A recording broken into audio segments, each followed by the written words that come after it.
There's really nobody else like him. Hi, I'm Scott Ott, and this is Bill Whittle Now. And Bill, I just got done watching what appeared to be an impromptu press gaggle on the White House lawn just next to the Marine One helicopter with the roaring of the engine in the background as President Trump held forth in front of a bunch of people from the news media. And Bill, this is not about any particular thing that he said, but rather what I observed and how different it is from any president in recent memory. And these are my notes here. Number one, he wasn't standing behind a podium or even standing still. He paces around. He finds reporters in the crowd and points at them and then stares at them intensely. He's constantly moving. He's out in the hot summer day. He's sweating profusely, but he never mops his brow. He never wipes his face. He's just dripping with sweat on his face. He lingers there for a long, long time. Like most, press aides would have shuffled him off the stage essentially and got him moving out of there. And then there are two other aspects of what he says. Number one is he'll frequently say, as you know, when he is making a claim about something that he believes, but that would not be widely embraced by the news media or Democrats for that matter. And secondly, just the profuse amount of bragging that he does about how great things are going. So Bill, I'm trying to think, and maybe you can help me. Can you think of another president in recent memory who would behave that way in front of the cameras and essentially who could get away with that?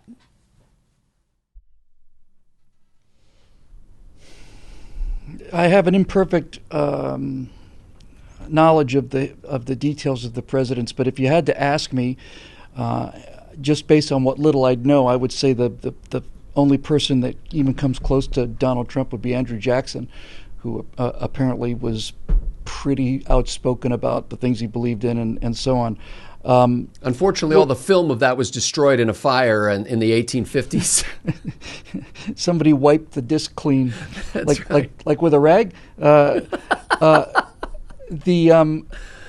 Just out of curiosity, I didn't see this press conference. Were the rotors spinning when he was talking? No, the rotors were not spinning, but that's a shame. The helicopter was making a tremendous amount of noise in the background. Good. He should have had the rotors thundering and shouted over it. That would have been. He was shouting over the sound of the motors, but the rotors were still epic. Okay, so let's just talk about what that tells us about the guy. First of all, the positive aspects, and frankly, I think they're pretty much all positive. When you do something like that, what he's basically telegraphing to the nation is that, number one, I'm powerful, and number two, I'm busy. I don't have time to be here all day. You can see my helicopter waiting for me here. It says President of the United States on it. So let's get this over with. And he makes it look like he is basically doing the press a big favor by stopping for just a few minutes. It's like signing an autograph. It's like a star signing an autograph on the way to the limousine, right? He did about 34 minutes. Okay. Wow. Well, my point is, the scene is set as if he's a movie star leaving doing an autograph on his way to a fabulous party that you're not invited to. Fabulous party, the greatest party of all time. It was huge. Huge party. So what he's doing in a situation like that is he is basically elevating himself above this cadre of ideological half-wits who are determined to tell the American people what they need to know in order for them to vote correctly. I think he's basically, was it the Seinfeld episode where they were talking about hand? He was trying to get the upper hand. He had hand, It was like he had the upper hand on these people, and he is enough of a showman to understand that. And Donald Trump's election certainly, and much of his presidency, is about showmanship. And because the Democratic Party for so long now has been essentially devoid of any real arguments or any ideas, it's all about crying on camera and pictures of kids at the border and dog cages and all of this emotional showmanship on the left. The reason they hate Trump so much is not only does he understand the game, he's better at it than they are. And so like I said, I didn't see the clip, but I think that aspect of it is awesome. So Beto O'Rourke in Texas, when he was running for the Senate, would take off his jacket. If he had a tie, he'd loosen it or remove it. He would have a shirt on that he would drench through, open at the collar. But not Donald Trump. He's standing on the White House lawn. I believe the jacket was buttoned. Blue jacket, white shirt, red tie, and clearly drenched in sweat from his face. But he would seemingly do nothing to make himself more comfortable. That's because he's the by God president of the United States of America, Scott. Of all the things, not of all the things, but certainly high on the list of minor irritants with Barack Obama was his constant appearance in an open collar, or sleeves rolled up, kind of super casual Friday at work kind of thing. I personally found it demeaning to the office, and just as somebody who talks about politics, I could understand his appeal to certain people who really admired him. He's kind of folksy and a regular kind of guy who went to Harvard and Yale and all the rest of it. But I always thought it was kind of disrespectful. The fact that Donald Trump he's wearing the uniform of the presidency, right? Dark blue suit, white shirt, red tie. That's the official uniform of the president of the United States. And the fact that he's not going to loosen his tie or expedite the process is another message that he's telegraphing. And I think he's been doing this for so long that there's no question in my mind, anyway, that this is intentional on some really fundamental level. He knows what the set is, and he knows how it looks. He's the president of the United States. He's wrapped in power. These insects are trying to hobnob with him and basically try to catch him and bring him down like the Lilliputians trying to hook Gulliver. And what he's saying is, I have to go on with my business of saving the country now. But yes, I will take another one of your puny questions, and I'm not afraid to sweat because I'm a guy who works hard and sweats all the time, and I think all of it. I think all of it's great. That last thing you said there is what I thought when I was watching. I thought if the guy watching at home would look at him and go, "Hey, it looks like the president sweats when he's doing his job too." Yeah, when he's actually working. There's a famous picture, I don't know if it was true, I suspect it was actually, of right as Trump, probably even before, it was in Trump's first couple of months, and it was a picture of Barack Obama's Resolute desk in the White House, the president's desk, spotless. And Donald Trump's desk is just piles of papers and reports and memos and things, almost like he was actually working in the office, So there's that. Now, I want to talk a little bit about the bragging thing, because the bragging thing is something I don't find attractive, and it's something I know a lot of people don't find attractive, and it's one of the things that makes the Democrats lose their minds.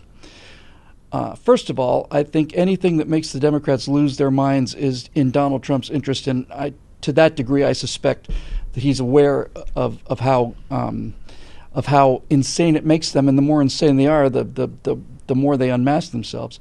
But the bragging thing, that is the language. That is not the language of a billionaire businessman, and it's not even really the language of a real estate guy who deals primarily in property. That's the language of a carnival barker, and I mean that as a great compliment. I don't think it's necessary, certainly not anymore, but without question it's built into his character. He's been doing it for 50 years now or something. He is basically a kind of guy who made his money by going around to hard-nosed people and negotiating in the style that you often see when you're dealing with hard-nosed business people, especially in New York. He's basically saying, no, you're thinking about putting your money into Joe Biden's spectacular 70-story skyscraper casino? Biden's stuff is junk. My stuff's the best in the world. It's a constant sales pitch, and there are times when it becomes tiresome. But as defects go, I don't find that to be on the same level as anything I've seen from these other Democratic candidates, certainly notwithstanding the one that he actually ran against. So if you're a guy who's a promoter, that's probably the best way to think about Donald Trump, is as a promoter. His name is on everything. And since his name is on everything, and since he's constantly trying to basically move all this stuff,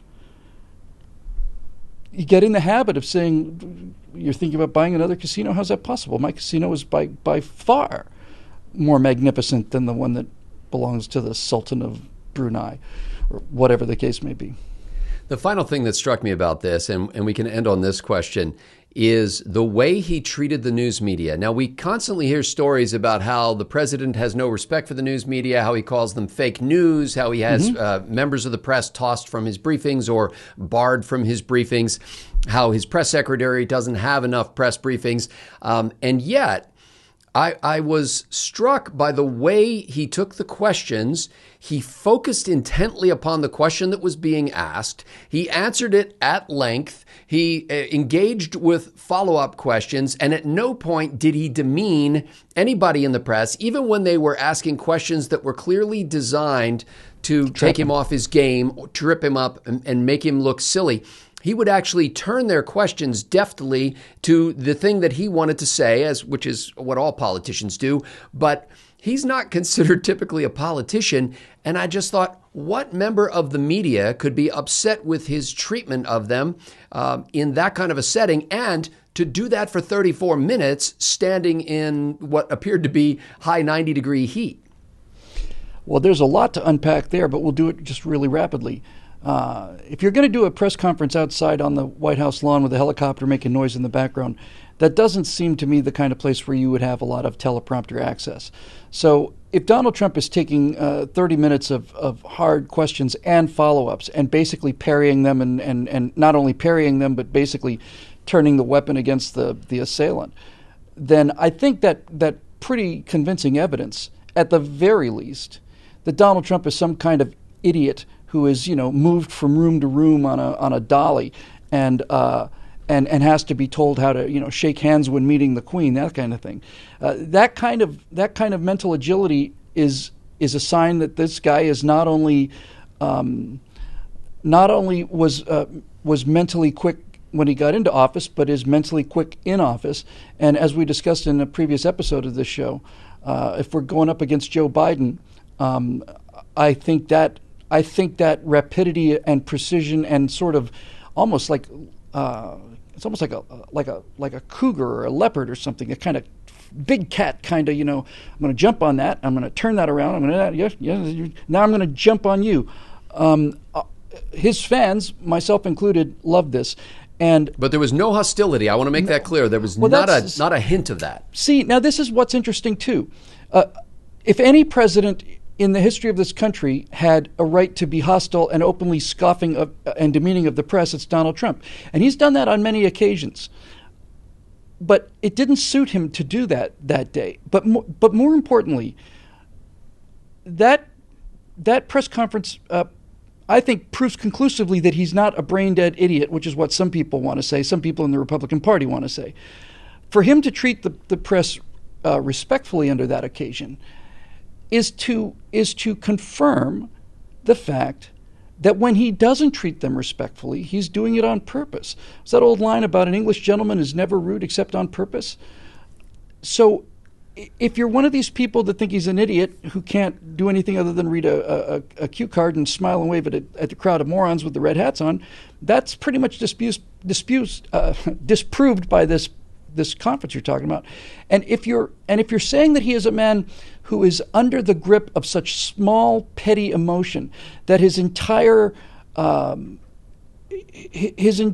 presidency is based on this kind of low, mean, kick you in the knees kind of thing, people who are that low can't turn that off.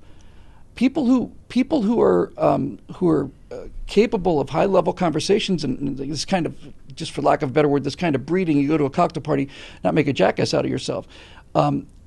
That's a one-way street. A person like that can be civilized and charming, and they can also be rude and demeaning and say things that sound stupid. But a person that is genuinely rude and demeaning and says things that are stupid cannot function on the other level, which tells me that he knows exactly what he's doing and that he treats the press in whatever manner he seems to feel fit. And I think this is an instinctive thing with him. I think he probably realized that if I go out there as the president, not acting as the president, he is the president. If I'm walking to my helicopter and the helicopter's making noise and there are people out there asking questions, if I belittle them now, well, let me rephrase that. I don't need to belittle them now, because now I'm the president. I'm in the president's uniform. There's my helicopter. I don't need to belittle you now. What I need to do now is look like I am giving you some of my time out of the kindness of my heart. When he gets into a situation like in a press room, if you put him in the White House press room, he's essentially a gladiator on the floor of the arena by himself, surrounded by legions of howling enemies, all with their thumbs down on him. So he's a little more aggressive on the fight back there. To me, that's just a message. That's a kind of message tuning that I suspect is absolutely automatic for him. But all of this stuff about this particular conference kind of comes back to the point you made at the beginning, and that is there is no one like him. There is no one who understands media the way Donald Trump does, and Donald Trump's primary virtue, in my mind, is the thickness of his skin. The things that he has accomplished and the things that he's been called, I think, are unparalleled. I think even George W. Bush would got better treatment than Donald Trump has gotten, considerably better treatment. And so for him to continue to do these things that make these people so crazy, you have to have a lifetime of personal attacks directed against you. You're not going to buy that property from that Trump crook, are you? My God, the guy's got so many indictments against him. So he's used to it. And so I suspect that the only way that you can survive 30, 40 years of that kind of personal invective directed at you is through an ego strong enough to get you through it, like Kanye West's ego was strong enough to get him through supporting Donald Trump. And if the price of that is him have to constantly refuel himself, then while I prefer people who don't pat themselves on the back, if patting himself on the back is the fuel it takes for Donald Trump to get through another day, here's to you.